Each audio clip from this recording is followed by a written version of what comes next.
A paz do Senhor, irmãos. Estamos de volta com a terceira aula de Geografia e História do curso básico do CETADEB. E hoje, nessa terceira aula, vamos estudar sobre a hidrografia da Palestina e a geografia histórica do mundo bíblico do Novo Testamento. A hidrografia de Israel ela não é complicada de estudar. Israel era uma nação pequena, a gente viu isso na aula passada, um território diminuto, e 60% desse território era semiárido, semidesértico. Então a água, como é de se presumir, é um bem preciosíssimo. E mesmo na época do Velho Testamento, era um sério problema a água. Mas a povoação era pequena. Na época do Novo Testamento, já um pouco maior, havia grande dificuldade de água. Nós temos na história bíblica do Antigo Testamento reis que fizeram canais, trazendo água das montanhas. Então a história de Israel em termos de água, ela é sofrida. Nos dias atuais, Israel tornou-se, vamos dizer assim, detentor de tecnologia de ponta sobre irrigação de solo, principalmente irrigação subterrânea. E não é só estender cabos, tubos debaixo da terra.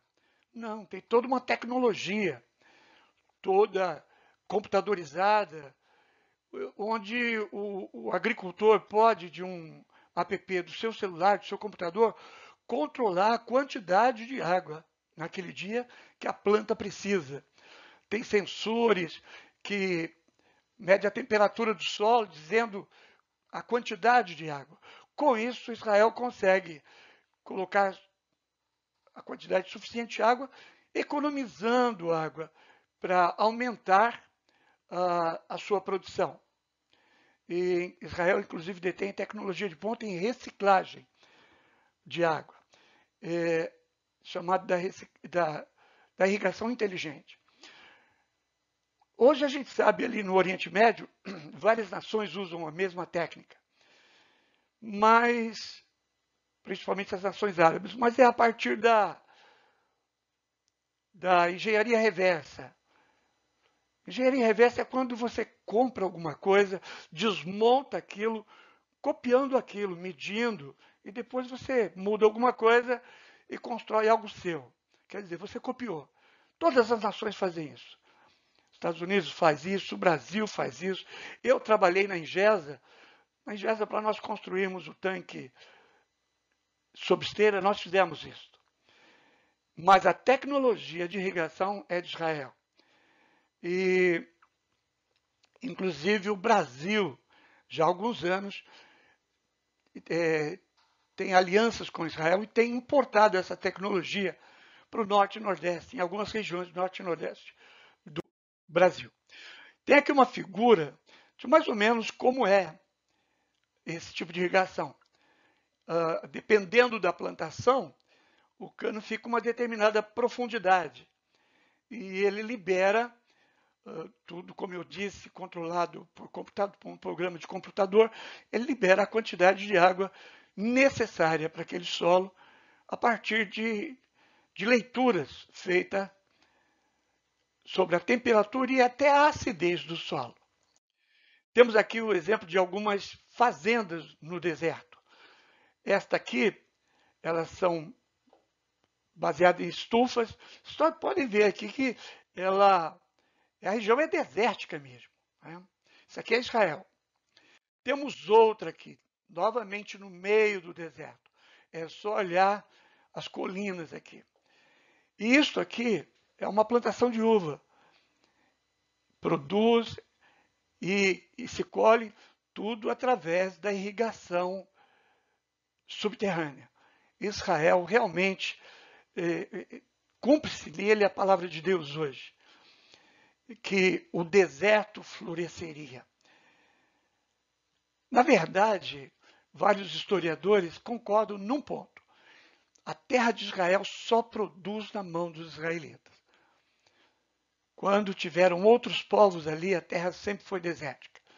Nós temos dados documentais de antes do sionismo começar, antes da década de 30, era um lugar deserto, era um lugar terrível, mas quando começa esse êxodo dos israelitas, essa volta dos israelitas para Israel, Deus começa a abençoar até que termina em 14 de maio de 1948 com a declaração da ONU do Eretz Israel, Estado de Israel, como nação. Deus tem abençoado Israel. Em Israel, a hidrografia dela é dividida em mares, lagos e rio. Comecemos com o mar. A definição de mar para nós é uma larga extensão de água salgada conectada com o oceano.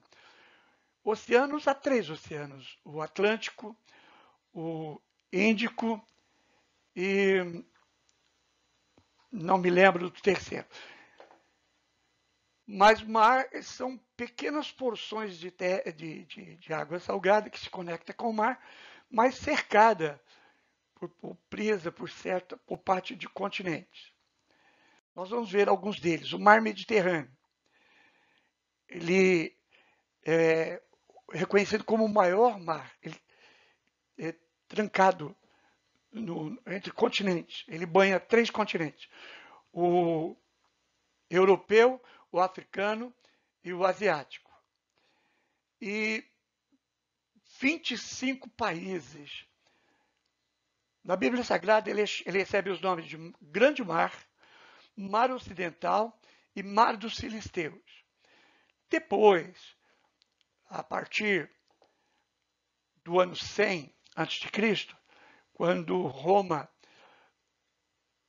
conquista a guerra contra uma nação no norte da África, eles passam a chamar de mares nostros, que em português significa nosso mar.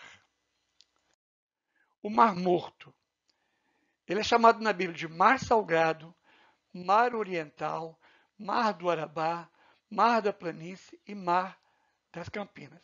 O Talmud judeu chama ele de Mar de Ló. A densidade dele é enorme, ele é muito salgado, ele está 430 metros abaixo do nível do mar. Como a gente viu na aula passada, no continente, ele é a parte mais baixa do continente, a parte mais profunda. Ele é tão denso que as pessoas podem flutuar deitados sobre ele, até mesmo, de certa forma, reclinado, até lendo o seu jornal. Tá aqui, nós temos uma visão aérea. Essa é a parte oriental, onde tem a Jordânia ou Transjordânia. E aqui, a parte ocidental, onde está Israel. Esse Mar Morto, ele tem 78 quilômetros de comprimento. E na sua parte mais larga, ele tem 18 quilômetros de comprimento. O Mar da Galileia, que no caso de Israel, não na verdade Israel, mas do Novo Testamento e do Antigo, ele também é chamado de mar. Os israelitas não chamam de mar hoje, mas na Bíblia é chamado de mar por causa da extensão dele. Ele tem 24 quilômetros de comprimento e 14 quilômetros de largura no seu ponto mais largo. Você não avista o outro lado da margem. E ele tem, quando há tempestades, ele tem ondas enormes, vagalhões enormes. Foi ali onde teve aquela tempestade que os discípulos ficaram apavorados. Aqui do lado ocidental você tem Tiberíades, Magdala, Corazim aqui, Cafarnaum, Betsaída. Aqui do lado oriental, que é o lado sírio, você tem Gadara, a região dos Gerazenos. Esse lado aqui, nessa época, não é israelita, não é judeu. Tanto é que aqui haviam criadores de porcos. Quando Jesus expulsa aquela legião de demônios, e eles pedem para entrar nos porcos, é aqui nessa região. E os porcos, então, desabam aqui sobre esse lago de Genezaré, ou Mar de Tiberíades, ou de Quinneret. Inclusive em Cafarnaum, é onde residiam os apóstolos Pedro e André, seu irmão, sua família. Pedro era casado, a família da sua esposa. Também residia a família de João, do apóstolo João e Tiago. A família de João e Tiago tinha uma empresa de pesca. Havia vários barcos. Inclusive, acha-se que Pedro e André trabalhavam como empregados do pai de João e Tiago. Não que Pedro não tivesse um barco menor, mas era o pai de João que tinha os barcos maiores e com empregados e que podia avançar até mais adentro do Mar da Galileia. Inclusive, a família de João é muito rica. Eles faziam parte da alta sociedade. Quando Jesus foi preso, João pôde entrar. O apóstolo João pôde entrar na casa do sumo sacerdote. Ele volta porque Pedro não pôde. Ele volta lá fora, coloca Pedro para dentro, mas Pedro só pode ficar até a área onde ficam os empregados. Somente João pode entrar lá dentro, porque a família de João era da alta sociedade e João também era. Não é à toa que a mãe de João e Tiago pede para Jesus, quando Jesus se tornasse rei de Israel, duas posições bem privilegiadas no trono. Eles não entendiam ainda que o reino de Jesus não era deste mundo. Enfim, este lago ele está a 110 metros abaixo do nível do mar. E temos o Mar Vermelho. Este aqui com dois braços, que é chamado de Golfo. Quando o mar adentra para o continente, ele é chamado de Golfo. Então nós temos o Golfo de Suez e o Golfo de Aqaba. E em contrapartida, quando parte do continente adentra ao mar, como temos aqui a Península de Sinai, ela é chamada de península. Então, um trecho de terra peninsular é quando ele adentra para dentro do mar. Nós temos aqui onde, possivelmente, Moisés passou com o povo, ou aqui no Golfo de Aqaba. Terminando os oceanos, vamos para os rios. O Rio Jordão é o rio mais importante aqui de Israel.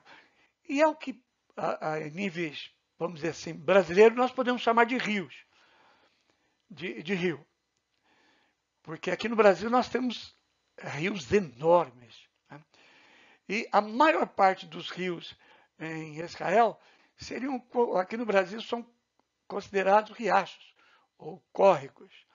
Então nós temos aqui o primeiro lago, o Rio Jordão, que ele nasce das cordilheiras, das montanhas onde tem o Monte Hermon, alimentado por três braços de rio. O Nahar Hasbani, Nahar Ledan e Nahar Banias. O primeiro lago, o Merão, ou nome arábico Hulis, e o segundo lago, o da Galileia. Esse primeiro trecho, ele é bem íngreme, com corredeiras bem grandes e sinuosas. Esse segundo trecho, que vai de Merão até o Mar da Galileia, ele é bem intenso, com várias corredeiras, com corredeiras violentas. Inclusive, essa queda é bem violenta, porque o Mar da Galileia está a 230 metros abaixo do nível do mar. Então é uma queda bem grande. A queda do Jordão, o Jordão entra no Mar da Galileia com tanta força que essa correnteza que ele provoca é sentido além da metade do Mar da Galileia. São informações importantes sobre a hidrografia de Israel. Nós temos aqui uma visão aérea pelo satélite, onde você pode ver bem aqui este vale do Jordão. Aqui o lago, o Mar da Galileia, o Mar Morto aqui embaixo, o Rio Jordão, e os 3 rios que são afluentes, que desagam no Jordão. O maior é o Yarmuk. Temos depois o Querite, que é bem pequeno, e o Rio Jaboque, onde temos a história de Jacó.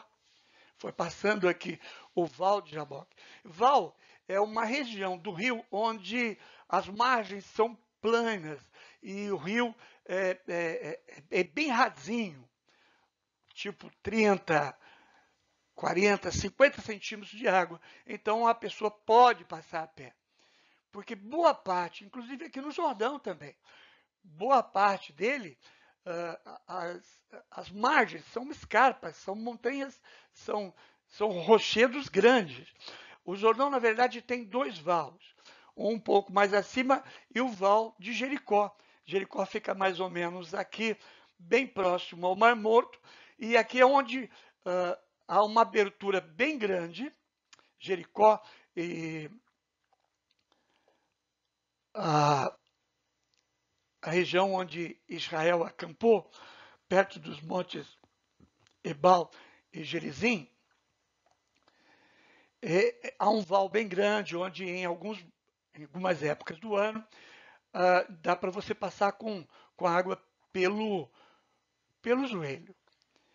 Agora, na enchente, o Rio Jordão aqui, ele serpenteia bastante. Então, quando a enchente chove muito na cabeceira, o rio enche de tal forma que ele atravessa a calha. Então ele passa, ele deixa de serpentear e vira um enorme mar. E ele avança e ele aumenta bastante. Inclusive, ele aqui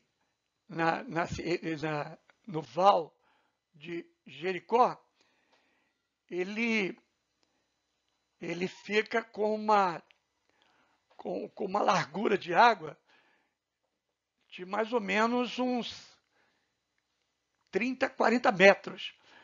E quando Deus mandou que Josué entrasse com o povo israelita para a terra de Canaã, foi aqui nessa região.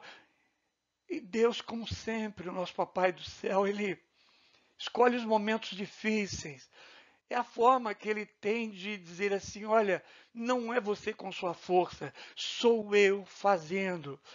Por exemplo, agora nessa época de pandemia, eu nunca lidei com o YouTube, nunca fiz vídeos.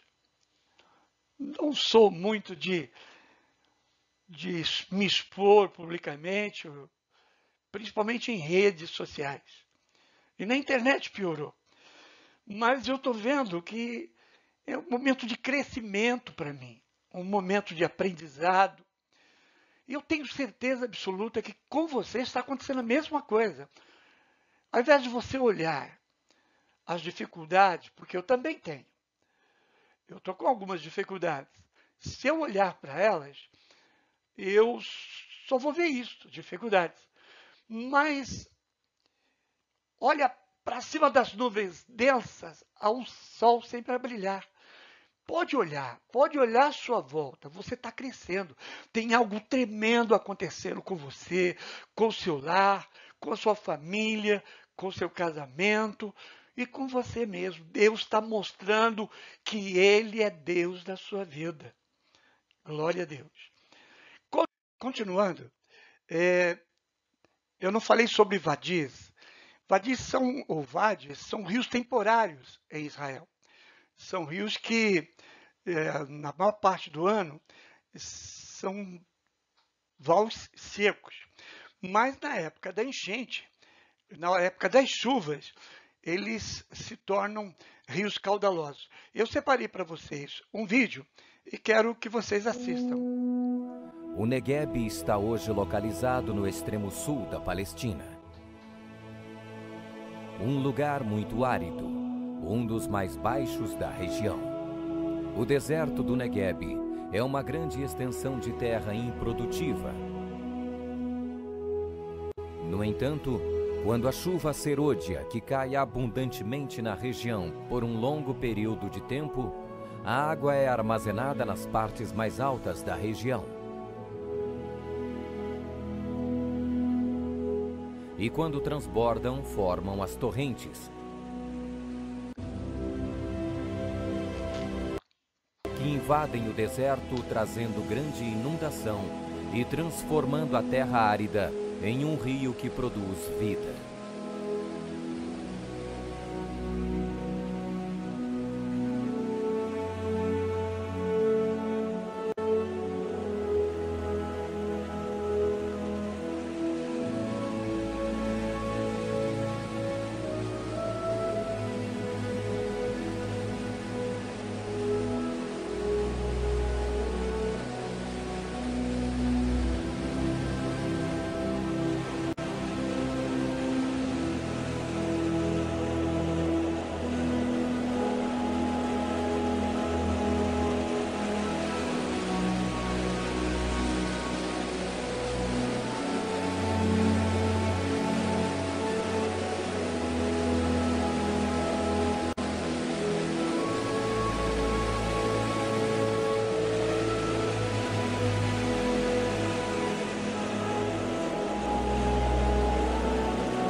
Quando o rio desaparece pela evaporação, o deserto se transforma em um manancial com as mais belas flores e um verde onde somente no Negueb se pode encontrar.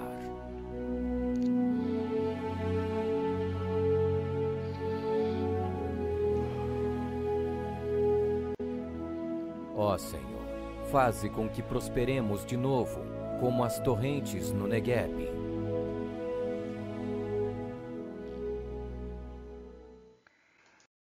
Eu me emociono todas as vezes que assisto esse vídeo.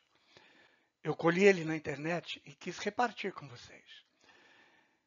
E até aconselho, volte o vídeo, assista de novo. Eu não me canso de assisti-lo.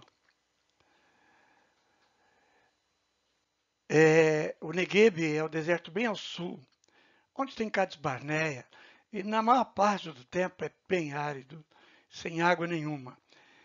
E é um milagre, não da natureza, mas do nosso Deus e Pai. Com esse vídeo lindo, terminamos a parte da hidrografia com chave de ouro. E vamos entrar na parte do contexto histórico e político que envolveu o período neotestamentário. E houveram grandes nações que dominaram sobre aquela região do planeta. os sumérios, babilônicos, egípcios, assírios, medo-persa, os gregos, romanos.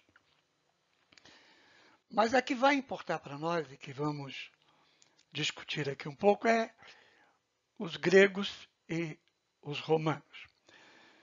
E vamos ver que, a despeito de parecer, numa lida superficial, que esses homens controlavam tudo, estavam no controle, Deus sempre esteve no controle.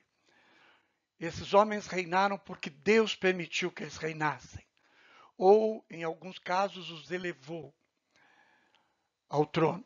E Deus usou essas civilizações, ora para punir o seu povo e ora para usar a favor do seu povo. E é isso que a gente vai ver a respeito da Grécia e de Roma. Comecemos com a cultura grega. A cultura grega clássica, especialmente a filosofia, teve uma influência poderosa sobre o Império Romano, que espalhou a sua versão dessa cultura para muitas partes da região do Mediterrâneo e da Europa. Razão pela qual a Grécia clássica é geralmente considerada a cultura seminal da cultura ocidental moderna. Inclusive, Roma criou, a partir dos deuses romanos, sua própria versão. O Zeus, que é o deus supremo dos gregos, Roma criou Júpiter, é a versão romana do deus Zeus grego. E uma sequência de outros deuses. Nós temos aqui um mapa mostrando a região da Grécia, antes dela se tornar uma nação. Aqui ao sul, temos a região da Acaia, onde está Corinto, Esparta. Temos a região aqui verde, da Ática, onde a sua cidade mais importante é Atenas, e mais embaixo a Macedônia, de onde foi Filipe II, pai de Alexandre o Grande. Antes de Alexandre e de seu pai, a Grécia ela não era unificada. Ela era composta de cidades-estados. As duas mais importantes eram Atenas e Esparta. Tebas também era importante, né? Mas essas eram as mais importantes. Atenas como centro cultural e Esparta como uma nação guerreira, nação de guerreiros. E com o histórico de invasões do começo do terceiro século, dos medo-persas sobre a Grécia, então Filipe II, pai de Alexandre, foi ele que começou a unificar aquilo que veio a ser a Grécia como um todo. Mas quem realmente realizou isso foi Alexandre, seu filho, que se revelou um grande estrategista, um grande general, um homem muito inteligente. E ele começa o seu domínio a partir aqui da unificação de toda a Grécia. Alexandre III da Macedônia, também conhecido como Alexandre o Grande, em 336, esse jovem príncipe, então, ele sucede seu pai Filipe II. Ele passou, na verdade, a maior parte dos seus anos de poder, na verdade, foram 12 anos, fora da Grécia, em campanhas militares. Ele vai falecer em 323 na Babilônia. Mas ele estendeu bem. Nós temos aqui o reino que ele conquistou. E aqui começa a Índia. Vocês estão vendo o laser aqui? Então ele chega a entrar na Índia. Hoje nós temos aqui o Afeganistão, o Irã e uma série de outras nações. O Iraque, e aqui o Egito, a Turquia e a mais ao norte aqui, então, a Grécia. Em 323, quando Alexandre morre, o 323 a.C., ele não tem herdeiro. Então, este vasto império ele é dividido entre seus 4 generais. Desses 4, 2 são mais importantes para nós, que é Seleuco e Ptolomeu. Seleuco vai ficar com a parte norte de Israel, fica no meio desses 2 impérios. Com a parte norte, Seleuco vai ficar na Síria, a dinastia dos Seleucidas. E Ptolomeu fica com o Egito, a dinastia dos Ptolomeus. E nós vamos agora aprender um pouquinho dessas 2 dinastias, porque elas foram muito importantes no período interbíblico, no período principalmente dos Macabeus e antes dele. Então, primeiro, os livros de 1º e 2º Macabeus não são livros inspirados, mas são livros históricos, muito bom para leitura. Precisam ser analisados pelo estudante de teologia. E Daniel vai profetizar sobre os episódios que acontecerão aqui entre esses 2 pequenos impérios, pequenos reinos, os Seleucidas e os Ptolomeus, com Israel no meio. Não esquece que Israel é o lugar de passagem. Se você quiser ir do Egito para qualquer área, aqui você tem que passar por Israel. Israel é a garganta, é o gargalo. Então, quem dominar Israel tem o controle das passagens. Então, ora Israel estava na mão dos Ptolomeus, ora Israel estava nas mãos dos Seleucidas. De acordo com o profeta Daniel, os Ptolomeus e os Seleucidas, essas 2 casas, elas contenderam muito. Ora elas se aliavam por casamento, mas elas se traíram muito. Vamos ver isso melhor. Coube a Ptolomeu I Sóter, um dos 4 generais de Alexandre o Grande, o controle do Egito. Esse era o nome dele. Foi o primeiro Ptolomeu. E esse reinado, ele perdurou até o ano 30 a.C., quando Cleópatra VII, essa era a nossa Cleópatra do cinema, que a gente assiste em filmes, Júlio César, e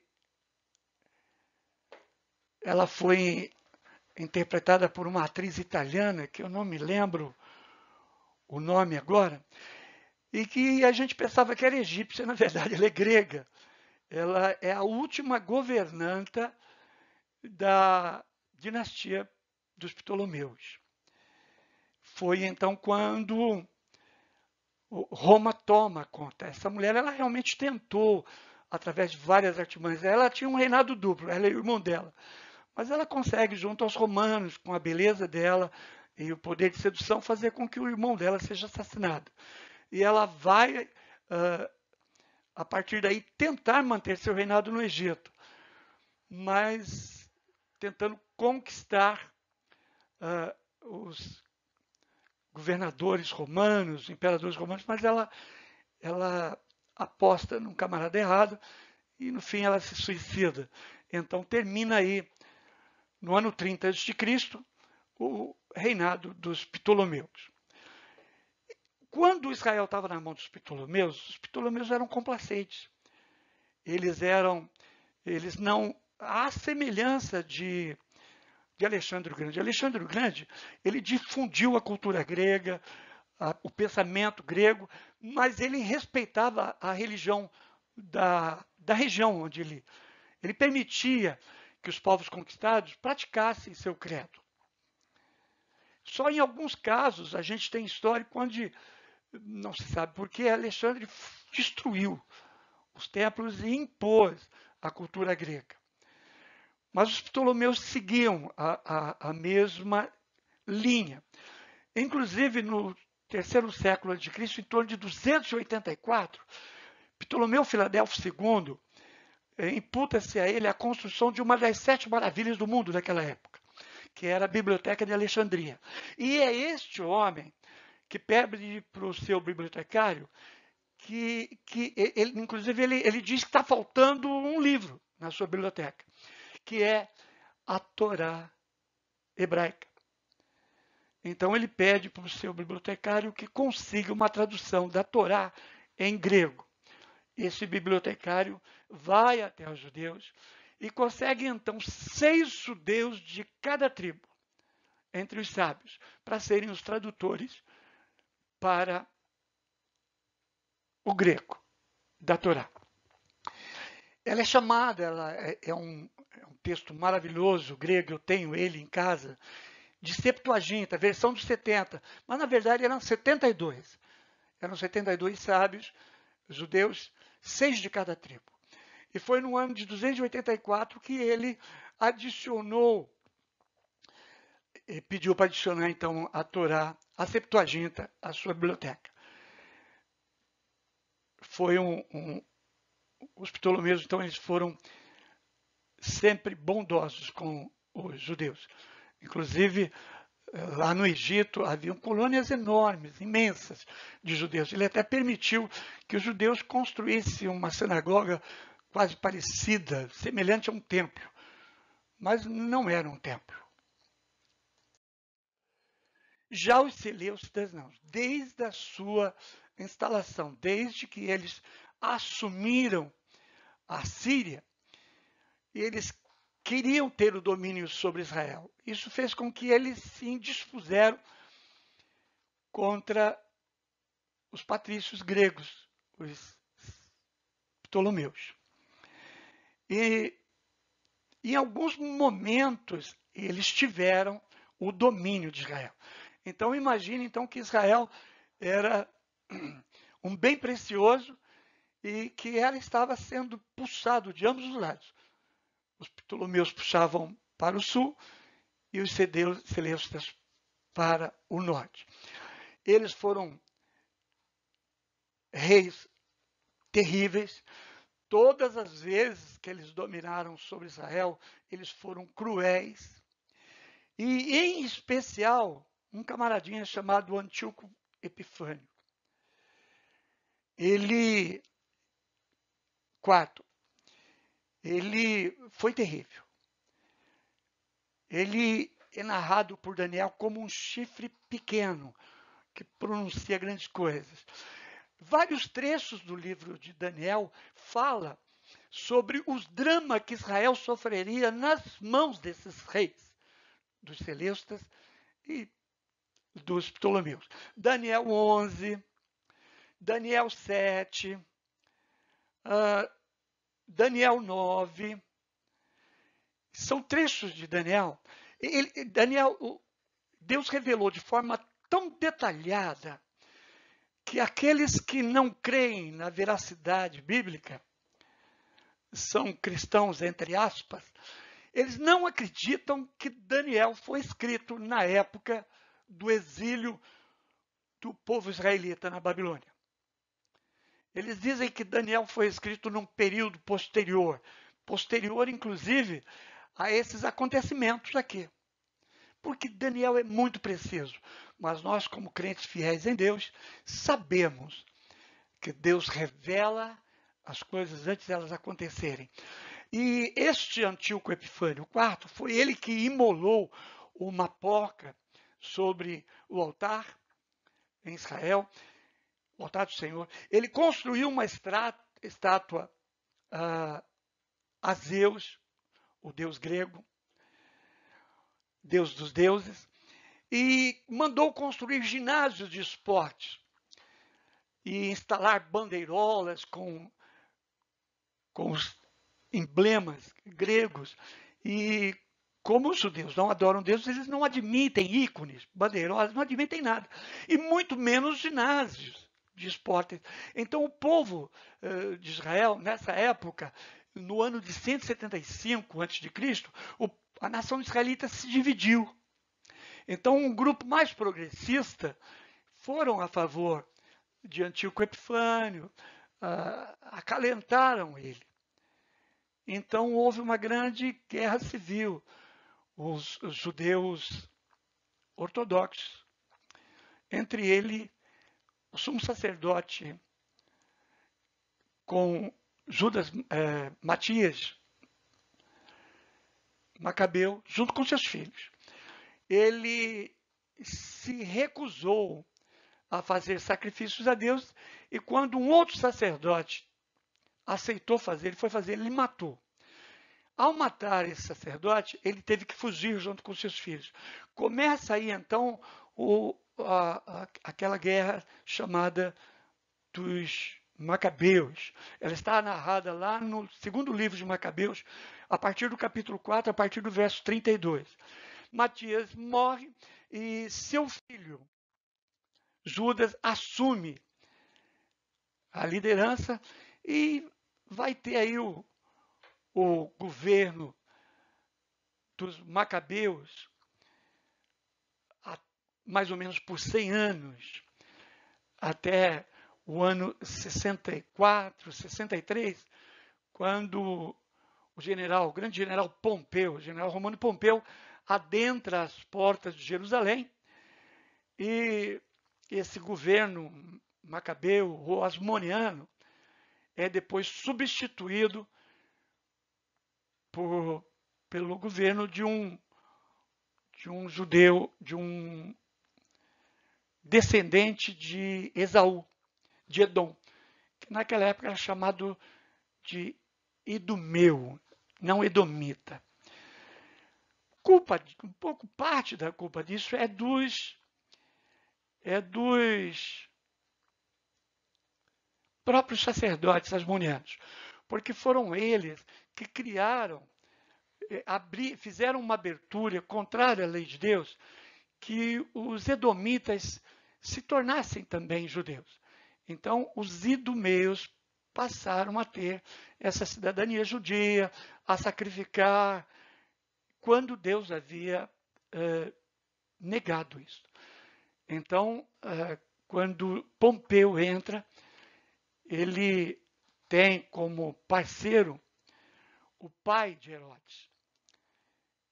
E então ele vai colocar o pai de Herodes no governo de Israel, e depois Herodes vai conseguir o governo em 44, com bajulações. Nós temos aqui a região do reino Seleucida. Vocês estão vendo que ele pega toda a Síria, vai até a Pérsia, e aqui essa é a época em que ele domina sobre Israel. O Egito fica mais ao sul. Essa parte de cima, ela foi tomada por um outro general. E um outro quarto general ficou aqui com a Macedônia. Isso aí. Terminando o período grego, temos o período romano. Na verdade, o Império Romano, ele começa mesmo no ano 27 a.C. e vai até o ano 476 depois de Cristo, quando o reino então romano dividido sucumbe. Um grande general, Roma era uma república. Ela era dirigida por tribuno, por senadores. E um grande general, Júlio César, ele vem a se tornar, no ano 44 a.C., um ditador.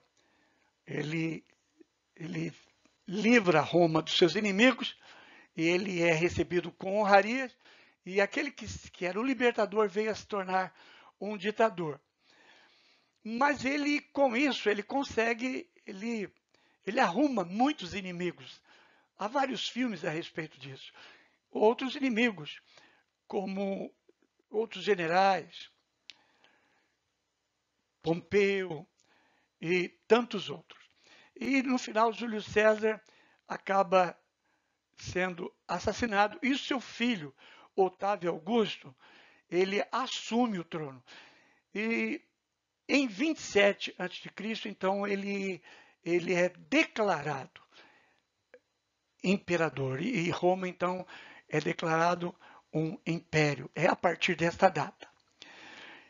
Antes disso, no ano 63, como já dizemos no slide anterior, o general Pompeu ele entra pelos portões de Jerusalém, subjugando o governo asmoniano dos sacerdotes. Nessa época, quer dizer, desde Judas Macabeu, assim que Judas consegue, com seus irmãos e vários soldados, expulsar os Seleucidas, então ele vai deter os dois poderes na sua mão, o civil e o religioso. E isso vai acontecer até esse momento, quando Pompeu entra aqui em Israel, e ele coloca aí o Idumeu Antipas, que é o pai de Herodes o Grande. Na época de Cristo, os governantes da Judéia eram os descendentes desse camarada.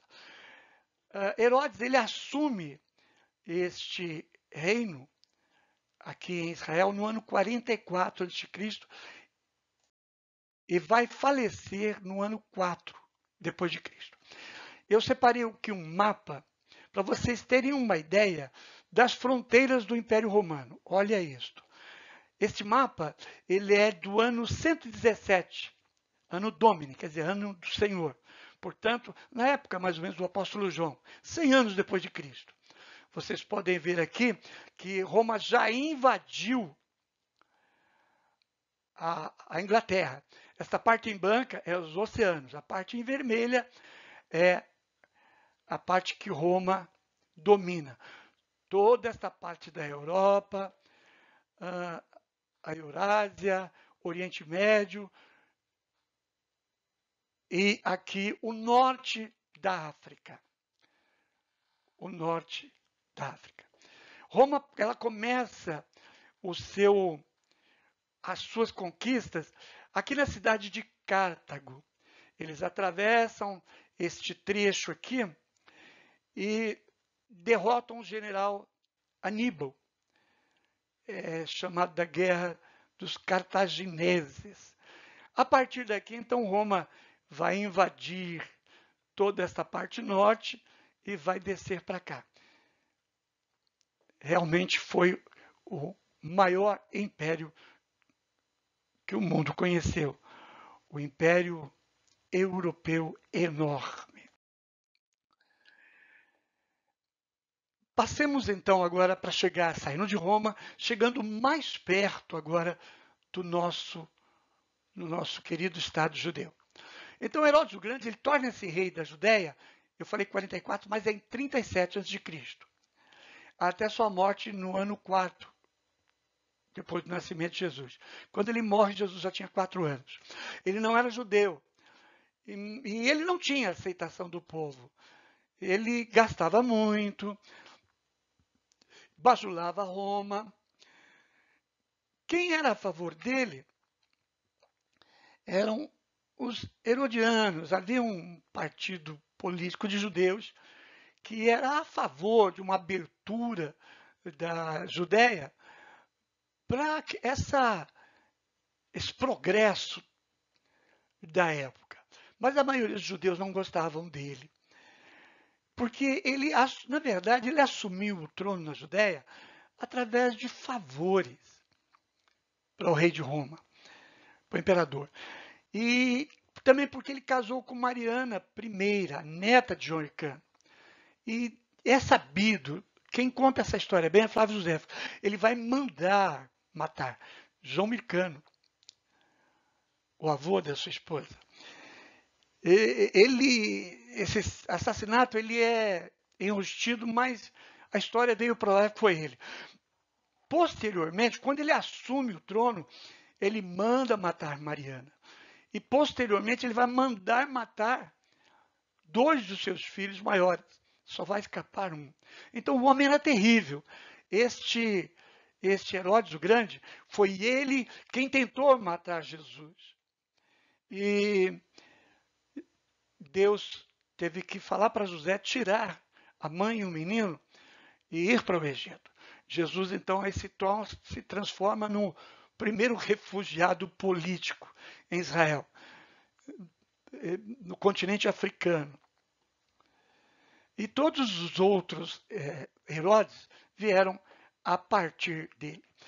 Foi ele, não podemos deixar também de mencionar, que foi esse Herodes que, quando a popularidade dele estava bem baixa, o que ele fez?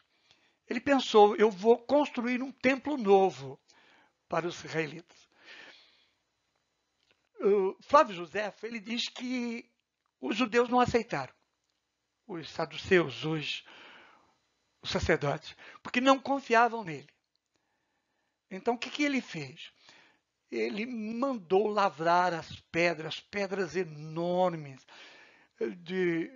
do melhor calcário. Ele acumulou todo o material para o templo. Tudo que havia, madeira trabalhada, com os encaixes, tudo que precisava. E mostrando então para os judeus, disse, olha, está aí. Não tem como começar. Então, ele teve carta branca. A partir daí, Flávio Josefo, ele narra o seguinte, que os judeus permitiram que ele desconstruísse o templo feito, então, por Esdras e Zorobabel, por Josué e Zorobabel. Não é nem Esdras que constrói esse templo. Esdras vem para colocar o rito judaico em dia e também para embelezar o templo, trazendo mais utensílios e colocar em ordem os sacrifícios que estavam meio bagunçados. Mas quem construiu esse templo foi Josué, o governador, e Josué, o sumo sacerdote, e Zorobabel, o governador. Então o rei Herodes, ele, de acordo com Flávio Josefo, ele arranca e constrói todos os alicerces, e ele constrói um templo maior e mais alto, com 120 pés de altura. Só que as fundações, Flávio Josefo diz que as fundações não foram bem feitas, e esse templo excedeu 20 pés. Ficou um templo muito bonito, Jesus conheceu ele.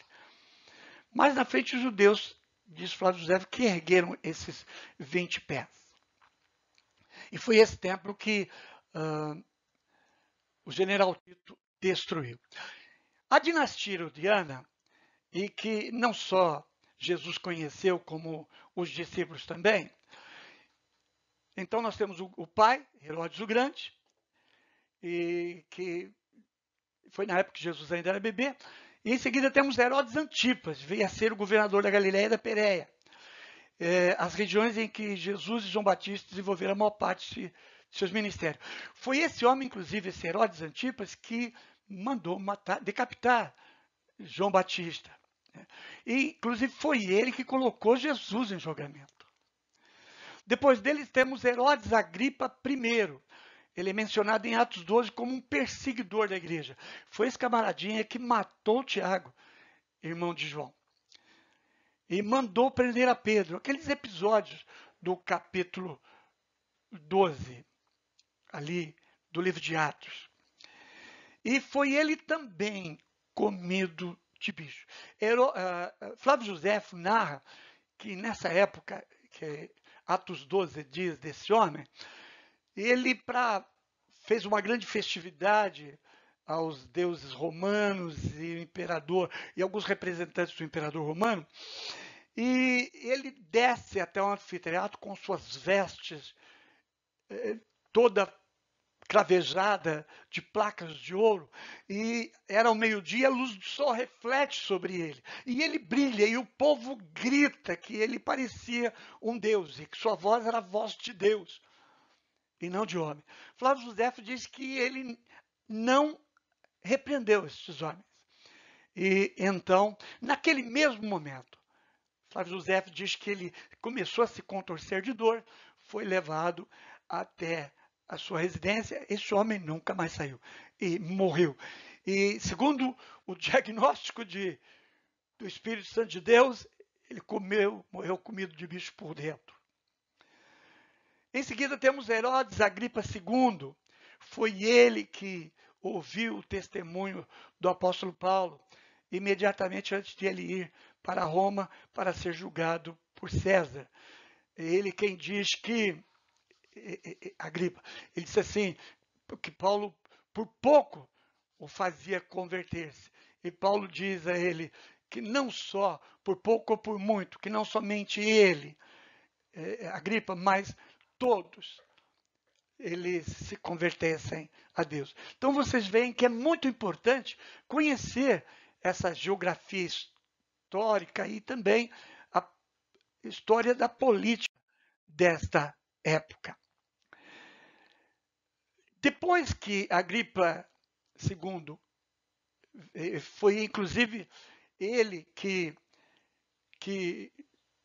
Agripa, esse homem, ele era terrível, ele era traiçoeiro e ele conflitava com Pilatos, que Pilatos também não era grande coisa.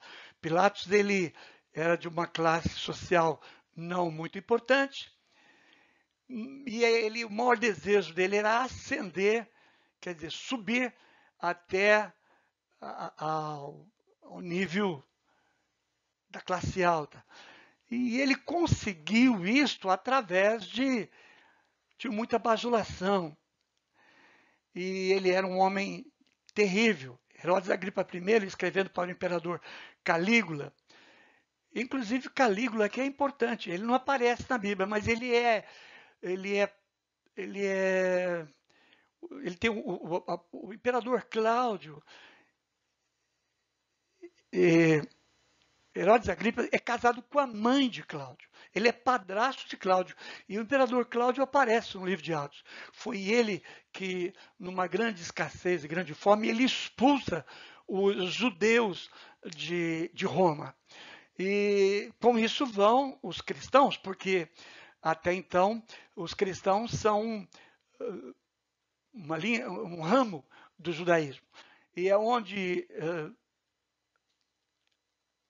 aqueles dois cristãos recém-convertidos que vêm se tornar também pregadores e amigos de Paulo, Priscila e Áquila. Nessa expulsão, Priscila e Áquila são expulsos de Roma e eles então vão conhecer Paulo, vão se converter e vão se tornar as pessoas importantes para a igreja na Europa. Vocês veem uma perseguição. Priscila e Áquila estavam bem em Roma, fazendo terra, ganhando muito dinheiro, e agora eles perdem o ganha-pão, ficam sem dinheiro, são expulsos da grande capital do império e são obrigados a voltar para um cantinho, porque os nomes Priscila e Áquila são gregos, portanto são gregos, são da Grécia. Eles têm que voltar para o paizinho dele, que está lá esquecido, e não vão ganhar tanto dinheiro. Essa talvez fosse a visão deles inicialmente, mas quando o universo, o céu se abre sobre eles e eles conhecem a Jesus Cristo, é assim que Deus trabalha, amados irmãos. E então, quando Pilatos ele é expulso pelo imperador romano, Herodes Agripa I vai ser o governante total ali da Judéia e vai fazer o que ele quer até que ele morre. E então, quem vai cuidar da Judéia são os procuradores romanos. Então teremos Marcos Antônio Félix, que governou a província romana da Judéia entre 52 e 60. Paulo se entrevistou com ele, lá em Atos 24 a 24. Temos lá. E alguns dias depois, vindo Félix com sua mulher Drusila, que era judia, mandou chamar a Paulo, ouvindo-o acerca da fé em Cristo. Pórcio Festo governou a província romana da Judéia entre os anos 60 e 62. Foi nessa ocasião que mataram Tiago, o justo. Tiago, irmão de Jesus, o primeiro pastor de Jerusalém. Aquele que é chamado que tinha joelhos de camelo. E houve contenda entre sacerdotes rivais, dando início a uma onda de nacionalismo, culminando com a destruição de Jerusalém no ano 70. Lá em Atos 24, 27 temos, mas passados 2 anos, Félix teve por sucessor a Pórcio Festo e, querendo Félix comprazer aos judeus, deixou Paulo preso. E é Pórcio Festo que, pegando Paulo preso, acaba mandando Paulo para Roma. É isso aí. Dentro disto, então, deste emaranhado político, vamos ver agora o contexto religioso. essa cultura religiosa de Israel, que ela é muito importante.